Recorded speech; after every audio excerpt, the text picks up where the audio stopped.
उत्तर प्रदेश के मुख्यमंत्री योगी आदित्यनाथ शनिवार को संभल पहुंचे और जिले को कई 100 करोड़ रुपए की सौगात दी। सीएम योगी ने जिले में 569 करोड़ रुपए लागत की 66 विकास परियोजनाओं का लोकार्पण और शिलान्यास किया। इस दौरान सीएम योगी ने अपने संबोधन के दौरान कांग्रेस और समाजवादी पार्टी पर जमकर निशाना साधा।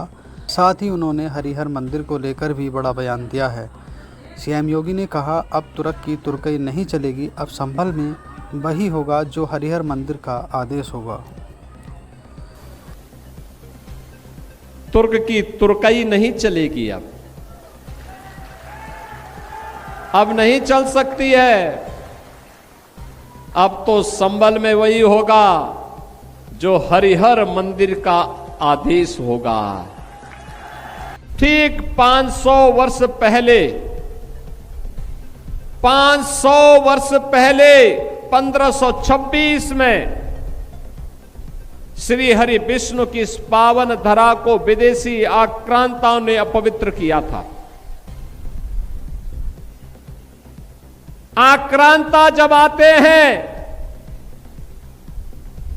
तो वह केवल वह खजाना ही नहीं लूटते, बल्कि धर्म और संस्कृति को भी रौंदते हैं। और यही तो पाप यहां भी किया था। श्री हरि विष्णु के उस पवित्र मंदिर को, हरिहर मंदिर को भी तोड़ा गया था। यहां के 68 तीर्थों को भी अपवित्र किया गया था। 19 कूपों पर भी कब्जा कर दिया गया था और संभल के अस्तित्व के साथ खिलवाड़ करते हुए यहां पर किस प्रकार की यातनाएं दी गई। 1976 में, 1978 में जो दंगे हुए, सैकड़ों निर्दोष लोगों को मारा गया, लेकिन किसी को भी सजा नहीं हो पाई। आक्रांताओं की गुलामी और विभाजन का खामियाजा क्या होता है, ये हमने संभल के अंदर देखा है। लेकिन देर आए दुरुस्त आए।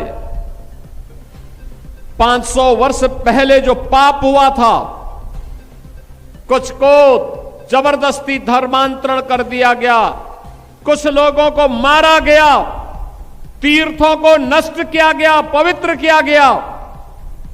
लेकिन अब प्रधानमंत्री मोदी जी के नेतृत्व में डबल इंजन की भारतीय जनता पार्टी की सरकार है। अब तो संभल में 68 तीर्थों के पुनरुद्धार का काम भी शुरू हुआ है। 19 कूपों के पुनर्जीवित करने का काम भी प्रारंभ हुआ है और 24 कोसी परिक्रमा के कार्य के लिए भी हम लोगों ने धनराशि स्वीकृत करके उसको आगे बढ़ा दिया है, उसको भी आगे बढ़ा दिया है। अब कोई इन 68 तीर्थों पर कब्जा नहीं कर पाएगा। इन कूपों के अस्तित्व के साथ कोई खिलवाड़ नहीं कर पाएगा।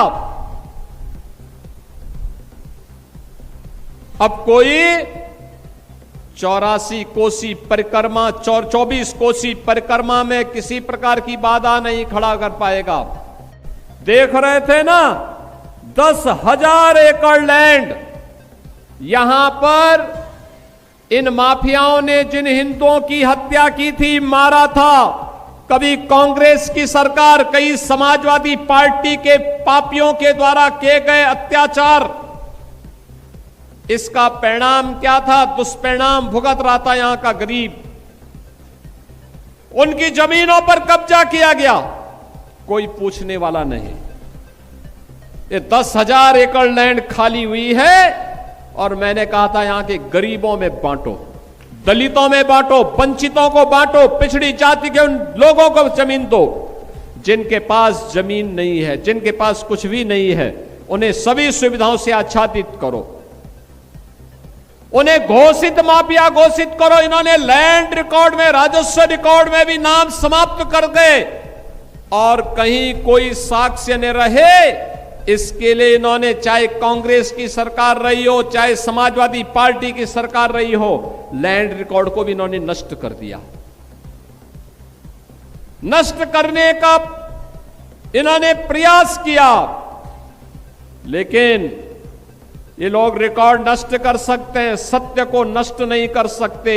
और सत्य अंततः अपना स्वरूप दिखाता ही है, और स्वरूप उसने दिखाया है वैसे ही जैसे 500 वर्षों के बाद अयोध्या में प्रभु श्री राम का भव्य मंदिर बनकर के खड़ा हो गया है। हम लोग अब यहां बैजोई में